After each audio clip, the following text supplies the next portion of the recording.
प्रतीक्षा Kamble, news star 5 मराठीमध्ये आपले स्वागत आहे. आजच्या ठळक बातमीपत्र. नमस्कार मित्रमैत्रिणींनो, उपमुख्यमंत्री देवेंद्र फडणवीस यांनी मागच्या आठवड्यामध्ये लोकसत्तामध्ये एक जाहिरात केली होती, ती तुम्हाला आठवत असेल. या जाहिरातीमध्ये देवेंद्र फडणवीस हे डॉक्टर बाबासाहेब आंबेडकर यांना नमस्कार करतायत असं दिसतंय. त्यांच्या पायाजवळ देवेंद्र फडणवीस यांचं डोकं दिसतंय. ही जाहिरात संपूर्ण महाराष्ट्रामध्ये सगळ्या पेपरवर फ्रंट पेजला जाहीर केली. आता या फ्रंट पेजची किंमत जवळपास मला वाटतं 25 लाख वगैरे जाते एका दिवसाच्या ऍडची. इतके पैसे खर्च करून त्यांनी दाखवायचा प्रयत्न केला की मी कसा आंबेडकर यांच्या विचारांचा आहे, डॉक्टर बाबासाहेब आंबेडकरांना मानतो असं त्यांनी त्या दिवशी दाखवलं. आणि आता परवाच्या दिवशी नागपूरमधून देवेंद्र फडणवीस यांनी आपल्या प्रचाराला सुरुवात केली. नागपूरमध्ये संविधान चौक म्हणून एक चौक आहे, ज्याला झिरो चौक असं सुद्धा म्हणतात, कारण की पूर्ण इंडियाचं सेंटर जे आहे तो चौक आहे असं म्हणलं जातं. या ठिकाणाला संविधान चौक असं सुद्धा नाव आहे. डॉक्टर बाबासाहेब आंबेडकर यांचा पुतळा या ठिकाणी आहे. या ठिकाणी त्यांची रॅली जी आहे तिथून सुरू झाली. त्या पुतळ्याच्या जवळ आले, पुतळ्याला हार वगैरे घातला. हे सगळं करत असताना या भाजपच्या कार्यकर्त्यांनी काय केलेलं आहे हे जर तुम्ही पाहिलं ना तर तुमच्या लक्षात येईल की यांची मानसिकता किती बुरसटलेली आहे. या ठिकाणी व्हिडिओ उपलब्ध आहे आणि नागपूरमधले लोक खूप संतप्त आहेत. थोडक्यात सांगायचं झालं तर या ठिकाणी हे जे लोक आले होते त्यांनी त्या ठिकाणी राडाच केलाय. पण बघा,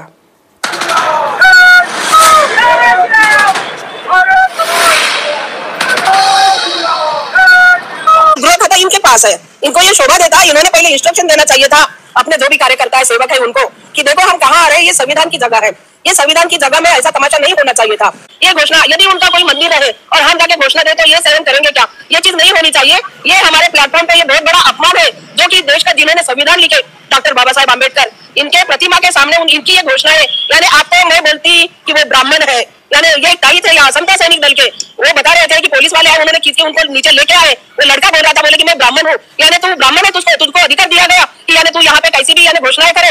ये गलत है. और ये ताई के मामले में सुलेखा ताई रहे आप.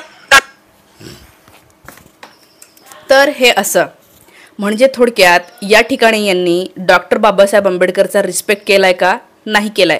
आपल्या सगळ्यांना माहिती आहे की डॉक्टर बाबासाहेब आंबेडकरांनी एका पॉइंटला आयुष्यामध्ये हिंदू धर्म सोडून बौद्ध धर्मामध्ये प्रवेश केला होता. कारण की बाबासाहेब आंबेडकर आणि ते ज्या जातीमध्ये जन्मले त्या जातीला या हिंदू धर्मातल्या वरच्या जातीतल्या लोकांनी प्रचंड त्रास दिला होता. आंबेडकरांचं स्वतःचं शिक्षण सुद्धा अशाच वातावरणामध्ये झालं होतं. ते वर्गामध्ये वेगळे बसत होते, बाकीची मुलं वेगळे बसायची आणि ते वेगळे बसायचे, कारण की ते खालच्या जातीतले म्हणून बाकीची मुलं त्यांना हात लावायचे नाही, बोलायचे नाही. अशा परिस्थितीमध्ये ते जगले. तर बाबासाहेब आंबेडकरांना असं वाटलं की ज्या धर्माने आम्हाला अशा प्रकारची वागणूक दिली त्या धर्मामध्ये आम्ही का राहायचं, म्हणून त्यांनी धर्मांतर केलं. आणि म्हणजे हा माणूस जो आहे तो आता दुसऱ्या धर्मातली व्यक्ती झाली. या डॉक्टर बाबासाहेब आंबेडकरांच्या पुतळ्याजवळ जाऊन फडणवीस यांच्या लोकांनी जय श्रीरामचे नारे दिले. आता श्रीरामाबद्दल यांच्या मनामध्ये आस्था असेल तर ती त्यांनी मंदिरामध्ये जाऊन दाखवायला पाहिजे होती. माझी सुद्धा श्रीरामावर आस्था आहे, मी सुद्धा मंदिरात जाते रामाच्या, पण मी कुठेही जाऊन नारे नाही देणार. यांना जर का रामाचे नारे द्यायचे होते तर एक बौद्ध धर्म स्वीकारलेल्या व्यक्तीच्या पुतळ्याजवळ जाऊन रामाचे नारे यांनी का दिले? उदाहरणार्थ फॉर एक्झाम्पल मला एक सांगा की जसं की या ताईज म्हणाल्या की एखाद्या मंदिरामध्ये जाऊन जर कोणी दुसऱ्याच धर्मातल्या, ख्रिश्चन धर्मातल्या असेल, मुस्लिम धर्मातल्या असेल किंवा बौद्ध धर्मातले असेल जय भीमचे नारे दिले तर ते थोडंसं वेगळं वाटेल की नाही. म्हणून आंबेडकर समाज हा तिथला संतापलेला आहे. त्यांचं म्हणणं असं होतं की यांनी असे नारे नव्हते द्यायला पाहिजे. बरं, दिले तर दिले. या ठिकाणी यांनी जय भीमचा नारा दिला का? एक सुद्धा जय भीमचा नारा दिला नाही. हे जय भीमचा नारा देऊ शकत नाही, कारण की जय भीम बद्दल यांच्या मनामध्ये प्रचंड द्वेष आहे.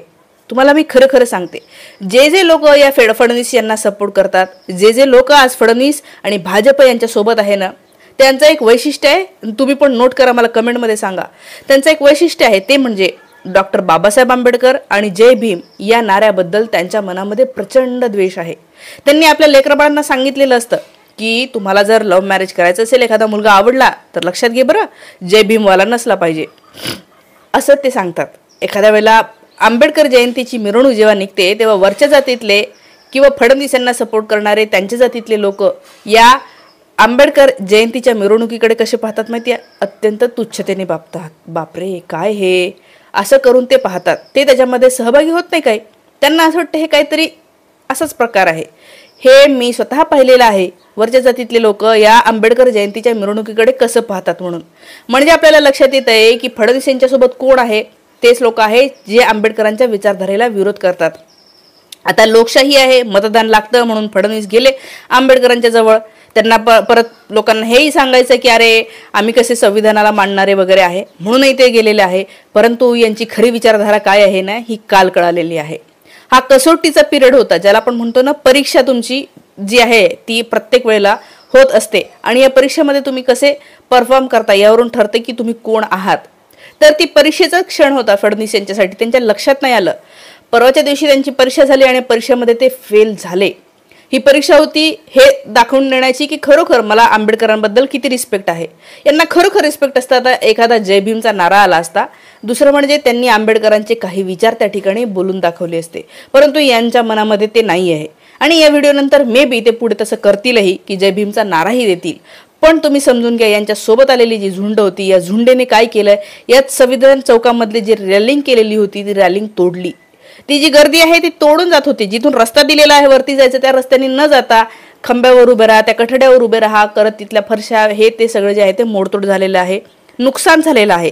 आणि त्यामुळे नागपूरचा आंबेडकरवादी समाज हा जो आहे तो त्रासलेला आहे. आणि ही बातमी दुसरीकडे कुठेही देणार नाही. कारण की तेच ना की ज्या समूहाचे आवाज हे काळापासून दाबत आलेले आहे, त्यांचं कोणी ऐकतच नव्हतं, तर आता तरी कोण ऐकून घेणार आहे. आणि म्हणून मला असं वाटतं की हे सांगणं जास्त गरजेचं आहे. जेव्हा फडणवीस अशा प्रकारच्या करोडो रुपये देऊन जाहिराती छापतात, करोडो रुपये देऊन बॅनर छापतात की मी कसं आंबेडकरांना मानणार आहे, हे आंबेडकरांना किती पायदळी तुडवणार आहे, हे त्या दिवशी आपल्याला लक्षात आलंच असेल. आणि हे सांगतात की आम्हाला आंबेडकर कळलेला आहे. हे म्हणतात आंबेडकर कळलेला आहे, मग यांनी मनुस्मृती आणलीच नसती. आपल्या अभ्यासक्रमामध्ये मनुस्मृतीचे श्लोक टाकलेले तुम्ही पाहिले असेल.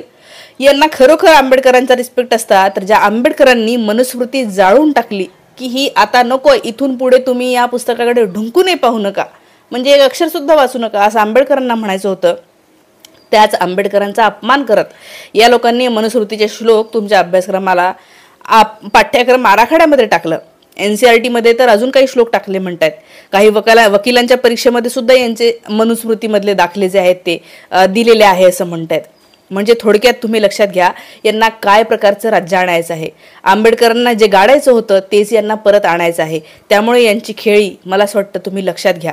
आता 5 वर्ष जर परत हे आले ना तर हे परत जे आहे ते आता राज्यसभेमध्ये यांची मेजॉरिटी येईल. आणि राज्यसभेमध्ये जर मेजॉरिटी आली म्हणजे संसदेमध्ये मेजॉरिटी आली म्हणजे संविधान बदल यांना सोपा जाणार आहे. यांना या राज्यामध्ये सत्ता कशासाठी हवी आहे तर राज्यसभेमध्ये यांना मेजॉरिटी नाही आहे म्हणून इथली सत्ता हवी आहे. पण मला असं वाटतं की आपण सगळ्यांनी निश्चय करायचा आहे आणि यांना हे अशा आंबेडकर विरोधी लोकांना जे आहे ते यंदा यांचा घरचा रस्ता दाखवायचा आहे.